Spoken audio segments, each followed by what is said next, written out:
In the last section, we used valence bond theory, and valence bond theory does pretty good for most things. But if you want a truly fantastic theory, molecular orbital theory is the way to go.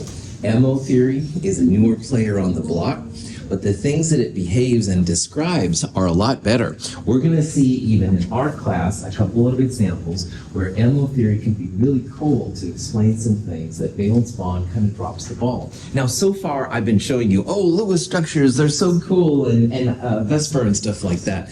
However, in reality, though, molecular orbital theory does a better job.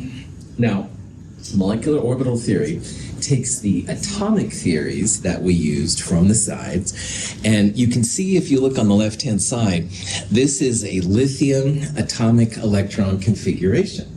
Now, lithium has three electrons, It's 1s2, 2s1, and 2s is filled in after 1s, so it's higher in energy than 1s. So this is a lithium atomic orbital. And in a molecular orbital, you're going to then combine another atom with this. So on the right-hand side, we have another lithium, another 1s2, 2s1. You're going to combine those atomic orbitals into a set of molecular orbitals. So in the middle part of this diagram, this is the actual molecular orbital part of the molecular orbital diagram. And we'll talk about what this all means and stuff like that. Now, MO theory is superior to valence bond, and I'll show you some examples of how it just knocks it out. It does better counting for magnetism. So some compounds which you think would be diamagnetic are technically paramagnetic. We won't look at it, but you can actually use it to predict the colors of compounds that you'll observe. The bonding is much better in molecular orbital theory than it is valence bond theory. Now, in valence bond theory, we only really focused on the central atom, so that's why tetrahedral is always sp3, linear is sp. In molecular orbital theory, they talk about all the electrons, all right? So in CH4, that would be the carbon and the 4 hydrogens. And they're mixed together somehow to create molecular orbitals. So it's a complete molecule description. In our class, we're going to look at what are called bonding and antibonding orbitals that result. And bonding and antibonding orbitals will lead to a really good description of what the molecule is held together by. Now, the problem with molecular orbital theory, though, is that if atomic orbitals were complicated, like you need math 254, well, molecular orbitals are even more complicated, and you need very, very powerful computers to make sense of anything, which honestly are just hard to come by. All right, you need like the quantum computing power and stuff they'll talk about. One day, I hope that you'll all have a calculator, the TI-2000 I'll babble about once in a while, and I hope you have a TI-2000 and you can put in dilithium and it'll spit out all the molecular orbital information. Unfortunately, not quite there yet, all right? So anyway, in this Chem 221 class, we're just going to look at some very, very simple examples so you can get an idea how it works. So we're only going to look at diatomics, which are 2 atom systems, and atoms that are from the first and second periods only. So hydrogen to neon are the only atoms we're going to look at. So this is kind of frustrating because we won't look, for example, at NaCl because Na and Cl are both in the third period. We also won't look at like methane, CH4, because that's more than 2 atoms, all right? As you get more bigger and bigger atoms, they get more and more complicated. But by looking at these simple examples, you'll at least get a sense as to what MO is all about. And then if you do see CH4 or NaCl, you'll be able to rock it, no problem. One thing that's kind of fun for me, I'm a big Star Trek fan. Dilithium is what made the Enterprise have warp drive. Woohoo! And they had dilithium crystals. Well, dilithium is actually a substance that can be made. It's not stable too much. It's not something that can be used for warp drives, at least yet. But anyway, it is something that we'll talk about, and it's kind of fun if you're a Star Trek person, and you don't have to like Star Trek to do well in this class, just so you all know. Questions? Hydrogen is not magnetic. It is diamagnetic. All the electrons in the molecule are paired. Oxygen, however, interacts with a magnetic field because it is paramagnetic. This physical property indicates that molecular oxygen has unpaired electrons. Molecular orbital theory accounts for this fact, but valence bond theory does not. This big black thing is called an electromagnet. It's a very, very powerful magnet. And when they put nitrogen through the magnet, it just went on through. Ignored the magnet, it could care less. On the other hand, when they put liquid oxygen through that magnet, you could see it kind of like stuck in between the two heads of the magnet. Now, this was really a trip for people that did Lewis structures and valence bond. This up here is the Lewis structure for O2. And if you look at it, it has lone pairs, it has bonding pairs, but there's nothing paramagnetic about it. Now, in the last chapter, we looked at a Lewis structure for nitrogen dioxide. And this was the Lewis structure. It resonated because the double bond could be down there instead of there, but it was paramagnetic, all right? That odd electron is what made NO2 so different from the other structures mostly that we've looked at. So NO2, you would expect then to be attracted to the magnet. O2 doesn't have any single electrons. So what we're seeing here is that this Lewis structure isn't as great as I made it sound, all right? There's something wrong with O2's Lewis structure. And MO does a great job understanding why this is going to be attracted to magnetic fields. So just realize we're in for some cool stuff. It's a lot different, but we're only going to look at real simple examples because it's so complicated. Any questions before we start talking about MO? There are 4 principles of molecular orbital theory, and if you kind of go over them, all this stuff will make a lot more sense.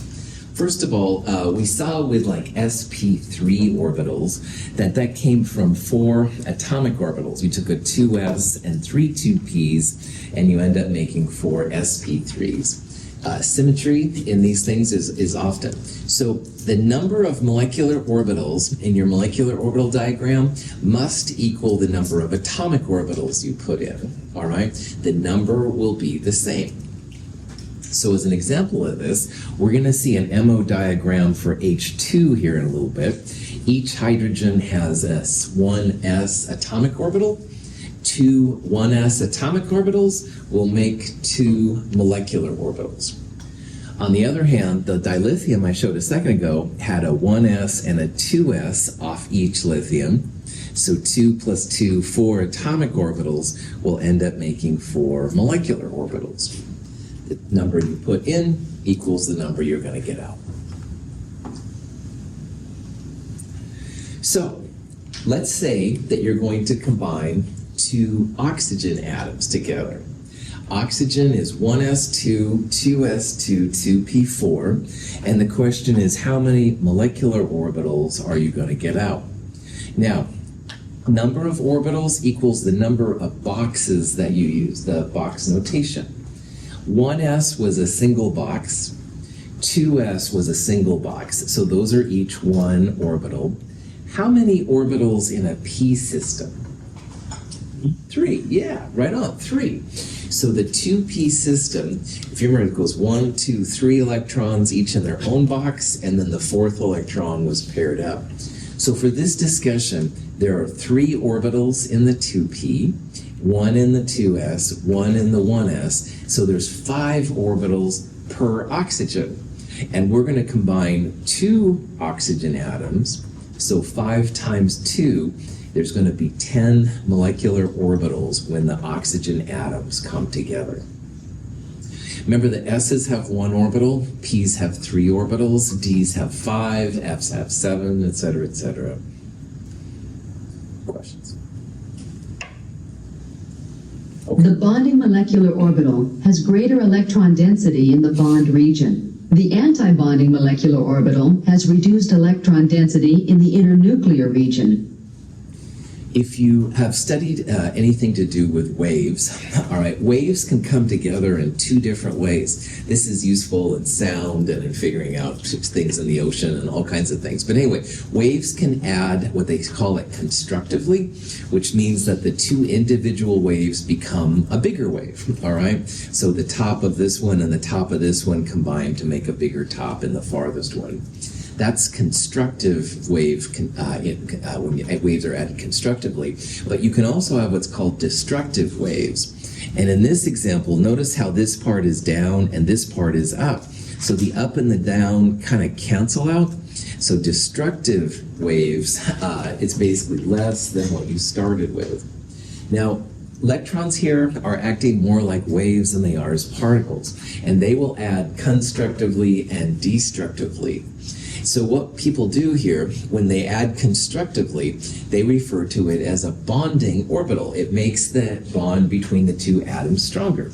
So here's two hydrogens coming together. It's a constructive addition, and they end up making a lot of electron density between the atoms.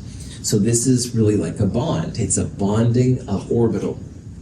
They'll refer to it as a bonding sigma orbital because you end up with a lot of electron density between the atoms. That's the sigma bond, like we talked about in the valence bond area. So a bonding sigma orbital makes the molecule stronger. On the other hand, if you add them destructively, they kind of tend to cancel out. And what usually happens in these kind of orbitals is you end up with a node. You end up with a place where there's no electron density between the nuclei. So remember, a sigma bond happens because the two orbitals interact. That's the glue. That's a constructive one. A destructive one would actually tend to break that glue apart, makes it weaker, all right? And when you add these orbitals together, you're going to get both one that's constructive and destructive. We're going to start calling them bonding and anti-bonding orbitals. Bonding orbitals make the bonds between the atoms stronger. Anti-bonding makes them weaker. There's actually going to be a separation between them. Now, sigma is what we're looking at right here in terms of types of bonding. Notice how the anti-bonding one gets a star. So anti-bonding orbitals will have a little star next to them. They make the molecule weaker.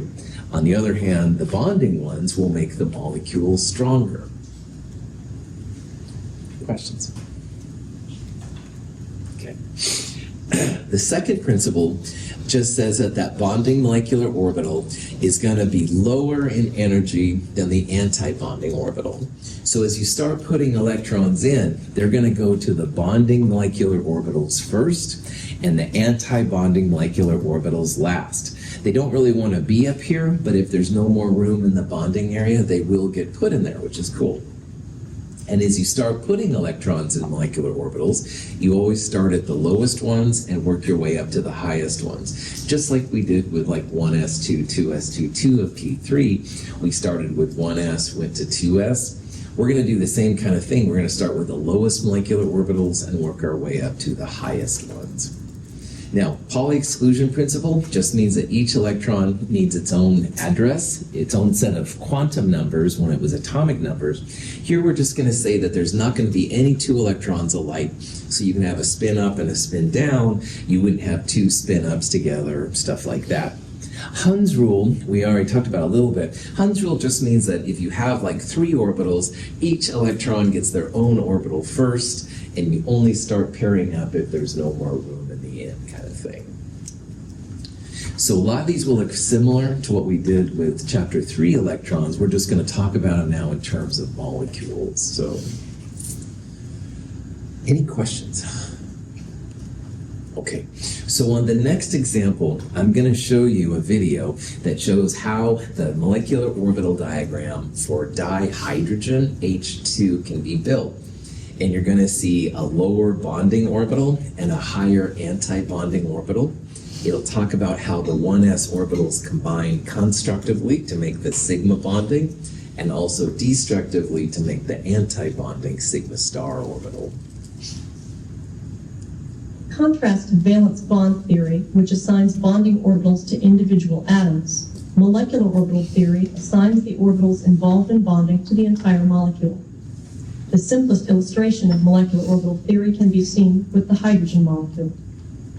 According to molecular orbital theory, the 1s atomic orbitals of the two hydrogen atoms combine to give two molecular orbitals. Because atomic orbitals are wave functions, they can combine either constructively or destructively. Additive or constructive combination of the two atomic orbitals gives a bonding molecular orbital, while subtractive or destructive combination of the two atomic orbitals gives an antibonding molecular orbital.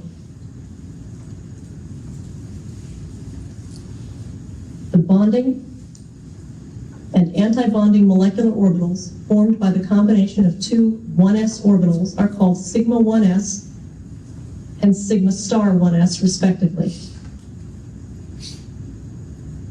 The bonding molecular orbital, sigma 1s, is lower in energy than the original atomic orbitals. And the antibonding molecular orbital, sigma star 1s, is higher in energy than the original atomic orbitals. Like atomic orbitals, molecular orbitals can accommodate a maximum of 2 electrons each, with the electrons in the ground state occupying the lowest possible energy orbitals. The molecular orbitals in the hydrogen molecule can be represented with lines or boxes placed at the appropriate relative energy levels. The 2 electrons in the hydrogen molecule both occupy the bonding molecular orbital. Because most of the sigma 1s bonding molecular orbital is located between the 2 nuclei, electrons in this orbital draw the 2 nuclei together by electrostatic attraction. The sigma star 1s antibonding molecular orbital consists of 2 lobes. The majority of the space occupied by the 2 lobes does not lie between the 2 nuclei. In this molecular orbital, the region between the 2 lobes is known as a node. Electrons in this orbital would actually draw the 2 nuclei apart by electrostatic forces. Hydrogen has no electrons in this antibonding molecular orbital. Okay, so when you pull all of what that video said together, all right, on the left side, you have an atomic hydrogen. And hydrogen by itself is 1s1. It has 1 electron in the 1s orbital. On the far right side, you have another hydrogen, and that hydrogen is also 1s1. So initially there would be like 1 up arrow there, and there would be 1 up arrow there. In the middle part here now is the molecular orbital. And when the 2 atomic orbitals come together, they're going to make 2 molecular orbitals. One of them is lower. They call it a bonding orbital. The one that's higher is going to be the antibonding orbital. Sigma 1s is a sigma bond that comes from the 1s interactions. This is the bonding orbital. And anything with the star, sigma star 1s, that's going to be an antibonding. And if this diagram doesn't do this justice, but the down should be just as much energy as the up. You're not creating or destroying any energy, you're just redistributing it. So when H2 comes together, the 1 electron here and the 1 electron here, they both go to the lowest unoccupied molecular orbital, which is sigma 1s. One is spin up and one is spin down. And notice how in this molecule then, you have lots of electrons in the bonding orbital, and you don't have any electrons in the antibonding orbital. So one of the things I mentioned, I think it was back in chapter 2, was have no fear of ice, clear, brew. And I said how these 7 molecules, 7 elements, always exist as diatomics, and the hydrogen, is one of them, all right? So this molecular orbital diagram justifies why hydrogen's on the list. Because when 2 H atoms come together, you have an energy savings making H2. And energy savings is usually why molecules will form. So this diagram actually justifies why hydrogen is on this list. Now, let's go to the next atom over, which would be helium. And let's ask if dihelium exists, like hydrogen I just said does. Well, helium is a 1s2 atom, all right? So when you're going to draw a diagram, the helium on the left would be 1s2. The helium on the right would also be 1s2. So there's 4 electrons from the atoms coming in. Well, the first two electrons will go to the sigma 1s orbital, the bonding orbital, which is lower energy. The other two electrons will go to the sigma star 1s orbital, the anti-bonding orbital, which is higher in energy. And you can probably see here you're having just as many in the bonding as you have the anti-bonding. So we're going to see here in a little bit that dihelium doesn't happen because there's no energy reason why they want to do it. You get savings here in energy, but you have energy cost here, so it's overall like no change in energy. Helium's just happy being by itself. But hydrogen, it's got, you know, it really likes to attach to people, I guess. I don't know. Hydrogen wants to be with another hydrogen really bad, all right? That's why it has the bonding thing. Now, the diagram right here, this is a sigma 1s and this is a sigma star 1s. Sigma 1s has 2 electrons, sigma star 1s has 2 electrons. At first, we're going to create complete molecular orbital diagrams like that so we all get used to it. But after a while, we're going to start using the molecular orbital shorthand notation, which is listed right here. So this is the sigma 1s orbital, and there are 2 electrons. You can see they put a parentheses around the molecular orbital and then a superscript for the number of electrons. So this is a sigma 1s2. Up here we have sigma star 1s2. We'll talk about this more later, but we'll start seeing both methods here in a little bit. Yeah. So I'm kind of confused. What is the actual difference? Is this just like, if it has it, it means it's magnetic? The punchline here is that if you end up with more electrons in a bonding orbital than an anti-bonding orbital, then the molecule wants to form. You're going to give up some energy and stuff, and it'll be more stable. Now with dihelium, which is what I'm showing right here, you have just as many bonding as anti-bonding, so they kind of cancel each other out, all right? So this one, there's no effect. The magnetism and stuff, we'll talk about that in a little bit. That's kind of a result of this. I will talk about that more, but for right now, just think about like H2 wants to form because you save energy. Energy is kind of like money in my world, all right? But dihelium, there's no net gain, so the heliums just go away and do their own thing. Cool question. Other questions? Okay. Now, I said that hydrogen exists and the dihelium doesn't. There's a better way, though, than me just telling you about it, and it's through something called bond order. And bond order is a quick calculation you can do on a molecular orbital diagram to see if the molecule exists or if it doesn't exist. So bond order is literally equal to 1/2 times the number of bonding electrons minus the number of anti-bonding electrons. And bond order is just going to be a number. If you get a bond order that's greater than 0, we're going to call it stable. It's a molecule that exists. On the other hand, if you get a bond order of 0, and in other classes you can actually have bond orders less than 0, although we won't see those mean that the molecule doesn't exist. It's unstable. There's no reason for it to occur. So bond order is a way that you can tell if the molecule should happen or not.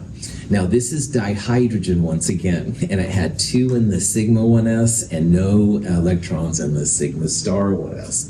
And remember, the ones without a star are bonding, and the ones with a star are anti-bonding. So for H2, we would have 1/2 parentheses, 2 electrons minus 0 electrons, because this one's empty. 1/2, 2 minus 0 is 1. Bond order is greater than 0. H2 is stable. It's going to exist. On the other hand, the dihelium one, which I showed earlier, dihelium had 2 electrons in sigma 1s and 2 electrons in the anti-bonding sigma star 1s. So for dihelium, bond order, 1/2 parentheses, 2 minus 2, the bonding minus anti-bonding. Bond order comes out to be 0. So this would be considered an unstable combination. It doesn't exist. There's really no reason for those heliums to come together. They're happy just kind of being on their own. So, any questions on that? Now, bond order has a correlation with Lewis structures. We didn't talk about it so much, but a bond order can be related back to a Lewis structure. So this is a compound called acrylonitrile. It has a carbon-nitrogen triple bond, a carbon-carbon double bond, and several single bonds. A bond order is just one is a single bond, all right? So in a molecular orbital diagram for dihydrogen, if you calculated like a bond order of 1, that would correlate to a single bond, all right? And if you have a double bond, that would be a bond order 2, like 2 bonds. And once in a while we'll see bond order 3s, those would be triple bonds. So it's kind of a cool thing. As bond order goes up, the bond length actually goes down, all right? As you have more and more bonds, the atoms are held together a little bit tighter, so you end up being smaller. That's not so important to us, but what is kind of cool is you can make then direct correlations to Lewis structures with what we're seeing here in molecular orbital theory. But again, in a Lewis structure, you just look at the number of bonds, all right? 2, bond order 2, bond order 1, etc., etc. In molecular orbital theory, you actually calculate it using bonding electrons minus anti-bonding electrons. Is that cool? Questions? So, this molecule is a compound called formaldehyde. It's used in the funeral service group a lot for dead bodies and stuff like that. Anyway, that's not relevant. It says here, what is the carbon-oxygen bond order? Excuse me. So what I would do is look at the Lewis structure, in this case for formaldehyde. Carbon and oxygen, you just literally count the number of lines between the carbons and oxygens. And you can see that there are 2 lines. It's a double bond. So that would be a bond order 2. The CHs likewise have just a single bond between them, so they would be bond order 1 molecules. Pretty chill. Questions? Okay. Now, this is the one why we're really limiting how much we can look at in this particular section. And it says that atomic orbitals combine to give molecular orbitals only when the atomic orbitals are similar energy, all right? So what that means is that if you start combining 1s and 1s orbitals together, that's going to be good overlap because they're almost the same energy, no problem. On the other hand, if you remember from when we filled in electrons, 1s electrons were filled in first, 2s afterwards. There was a pretty big gap between 1s and 2s. So if you try to combine 1s and 2s, that's not going to create very good molecular orbitals. 2s and 2s would be fine, 2p and 2p would be fine. But as you start getting higher and higher and higher in the orbitals, the difference between the atomic orbitals begin to shift together. So when you start getting to 3s and 3p orbitals, which would be sodium and chlorine, for example, they get so tight together that 3s and 3p start interacting. They start making molecular orbitals. We don't see that with 2s and 2p. 2s and 2p are too far away from each other. So in this class, we're going to stop at dineon just because 1s combines with 1s only, and 2s combines with 2s only, and 2p combines with 2p only. But when you start getting to sodium and chlorine, then 3s and 3p start to mix a little bit, and the molecular orbitals become much more complicated. So that's why we're stopping at neon. But again, you'll get a good sense here as to what this works out by looking just up to neon. So. Okay, so here's a question. It says, which combination would you expect to create the best molecular orbitals, all right? And the punchline here is you want them to be similar in energy, so the orbitals themselves should probably be similar. So if you look at this, 1s and 2p, they're pretty far apart in energy. 2p and 3p definitely far apart. 4d and 4f are actually quite a bit apart. However, 3d and 3d coming together, that's going to be a good mix because they're all the same energy. That should be a pretty good mix of orbitals. So for our class, it's only 1s and 1s coming together, and 2s and 2s coming together, and 2p and 2p. But if you take higher level organic chemistry one day, you might see like 3p and 4s mixing together. And that just makes the molecular orbitals a little bit more complicated. Nothing you can't handle, but more fun than we needed. Kept 221, that's for sure. So. Questions? All right. So let's look now at some other examples. This is dilithium, which I showed the molecular orbital diagram at the very beginning. Now dilithium, each lithium is a 1s2, 2s1. So on the left side and the right side, those are the lithium atoms. And 1s and 1s will mix to make sigma 1s and sigma star 1s like we saw before. Now, dilithium also has a 2s and 2s interaction. That'll make a sigma 2s bonding and a sigma star 2s bonding. So you can see how this is almost identical to the 1s interaction. The anti-bonding is higher than the bonding, etc., etc. Now, the 1s interactions, they're kind of like dihelium, and nothing really happens down there. But the 2s interactions, one of the electrons each goes to the sigma 2s orbital. So you have more bonding electrons than you have anti-bonding. The bond order, 1/2 parentheses, bonding minus anti-bonding.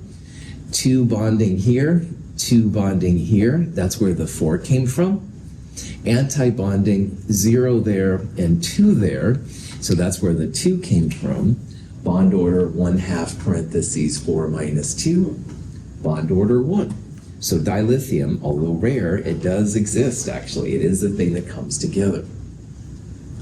Now, if Rin wanted to save some time, because the bonding and anti-bonding down here are the same, they kind of cancel each other out.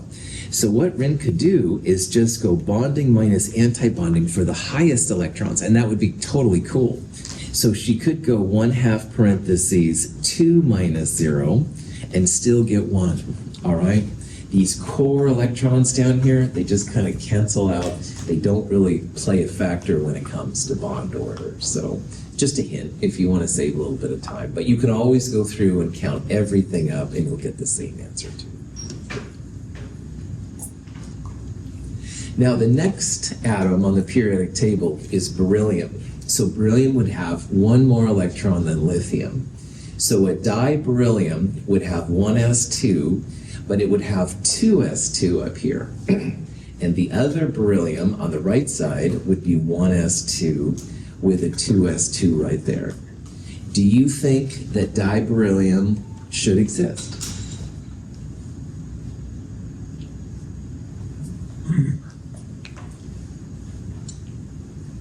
So let's pretend that we put 1 more electron there. We'll pair up these orange ones with a down on both sides.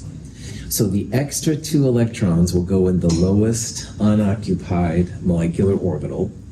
These are all filled, so that means they're going to go in an anti-bonding orbital. So we're going to take those extra 2 electrons in diberyllium and put them in the sigma star 2s orbital, an anti-bonding. So the bond order then, 1/2 4 bonding minus now 4 anti-bonding. 1/2 4 minus 4, 0. Diberyllium doesn't exist either. Because then at diberyllium, like with dihelium, you had just as many bonding as you have anti-bonding. And if there's no net leftover bonding electrons, there's no reason for these molecules to form. Questions on that? Cool. Now, we've looked at 1s and we looked at 2s, and they're very, very similar. But we still need to look at the 2p orbitals. Remember when you start getting to boron through neon, that's when you start filling in the 2p interactions. Now 2p orbitals are going to have both sigma and pi associated with them. And since we have 3 2p orbitals mixing with the other atoms 3 2p orbitals, we're going to end up with a total of 6p molecular orbitals, all right? Now of these 6 orbitals, 2 of them will be sigma. You'll have a bonding sigma, which is lower, and an anti-bonding sigma, which is higher. And the other 4 orbitals create pi bonds. you'll have 2 lower pi's and 2 anti-bonding pi's. So this is going to be the next section we're going to look at. But there is a little bit of a catch here, because there's a difference in which atoms are mixing their orbitals together. So I'm going to first talk about what I'm going to call NBC. It has nothing to do with the NBC TV show. However, NBC to me means nitrogen, boron, and carbon, the first 3 of the 2p elements. Now, when those mix together, the bonding pi's are lowest, followed by the bonding sigma, and then the anti-bonding pi follow, and the anti-bonding sigma follows that. So sometimes I'll refer to it as a 2-1-2-1 system. The 2 bonding pi are first, the 1 bonding sigma is next, 2 anti-bonding pi after that, and finally the anti-bonding sigma. This is what happens when you mix NBC, B2, C2, N2, CN, all these kind of combinations. You're going to use this 2-1-2-1 configuration. So the version of the molecular orbital you look at depends on the types of atoms being combined. So if you have N2 or C2, this is the one you want to use. And again, it's kind of like 2-1-2-1 here. This is an example of the diboron molecular orbital. First of all, I'm going to start ignoring the 1s interactions, because you have just as many bonding sigma 1s as you have anti-bonding sigma 1s. And if you want to write core electrons, or just core even is fine, that's totally legit. It knocks out the 1s interactions. So boron is 1s2, which we're ignoring, 2s2, and 2p1. So there would be 2 electrons there and 1 electron there. And we're going to do the same thing on the other side. We're going to have 1s, which is hidden, 2s2, 2 electrons, and 2p1. So when you mix these together, the 2s2 on the left and the 2s2 on the right create sigma 2s2 and sigma star 2s2. So notice you have just as many bonding as anti-bonding, no interactions there. When you have just as many bonding and anti-bonding, they cancel out. There's nothing exciting going on.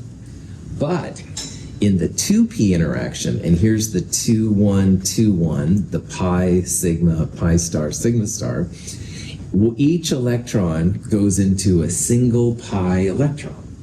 And this is a bonding orbital. So because we have more bonding electrons than anti-bonding electrons, we're going to end up with a bond order of 1. If you focus just on the top part, bond order equals 1/2 parentheses bonding minus anti-bonding. Bonding, we have 2 electrons in that part. Anti-bonding, 0 electrons in that part. So 1/2 parentheses 2 minus 0, that's where I got the bond order 1 from. Diboron exists. It's definitely something that's going to happen. Questions? Now, the other 3 elements in period 2 are oxygen, fluorine, and neon. So a lot of times I will talk about these as the phone orbitals. Phone is just cheesy, I apologize, but it's fluorine, oxygen, and neon. And why this is important is that when you get to the phone orbitals, the bonding orbitals swap places. So before, the pi's were lower and the sigma was higher. But with phone, sigma goes first, followed by the 2 pi's, then 2 pi stars and sigma stars. So the anti-bonding orbitals stay the same. It's the bonding orbitals that flip. So sometimes I'll refer to this as 1-2-2-1. It's 1 bonding, 2 bonding, 2 anti-bonding, 1 anti-bonding. And that's what you use with phone. So if you had O2 or F2 or even Ne2, which we'll talk about, this is the diagram you'd want to use. So it's just a little bit different. It's got to do with the bonding electrons. They feel it has to do with electron repulsion, stuff like that. It's something you just kind of need to know in this section. I won't lie. All right. So it's 1-2-2-1 for these 3, which we'll use a lot.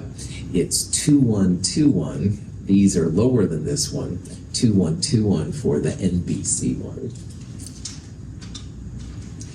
Here's an example of dioxygen O2, all right? So again, I'm ignoring the 1s, sigma 1s, sigma star 1s, because they all fill in. Then you have sigma 2s, sigma star 2s for the 2s interactions.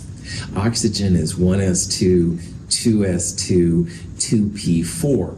So the left-hand side, I'd have 4 electrons, and the right-hand side, I'd have 4 electrons. That's 8 electrons total.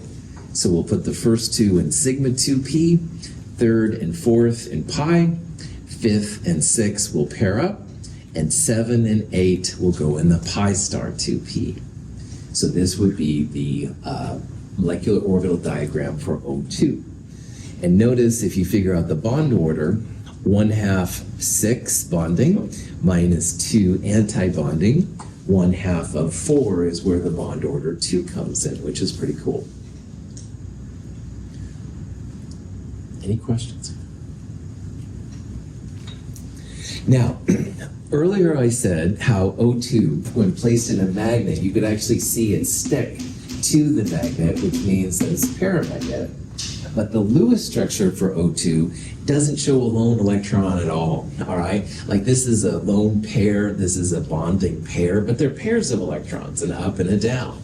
Well, MO is awesome because if you look in the anti-bonding, you have 2 singly occupied orbitals. And remember, when you have an electron that's up without a down, that's what makes something paramagnetic. So the MO diagram for O2 is pretty cool because it shows that you've got an up and a down electron, all right? They're all by themselves. So woohoo, O2 is paramagnetic. This is a reason why MO is better than Lewis structures. Lewis structures doesn't show anything about the magnetism. It would look like it's diamagnetic. But all right, O2 is actually then going to be paramagnetic because of those 2 right there. So this is one of the reasons why chemists like me hope that one day you'll have the TI 2000 and you can roll it, and then out will come all this information and you can tell if something is magnetic or not. Questions? Okay, this is a good place to take a quick break. It's about 10:03. We'll come back here at 10:10. I don't have too many more slides to share with you, but we'll do it all then at 10:10. Stretch your legs. Come back here at 10:10.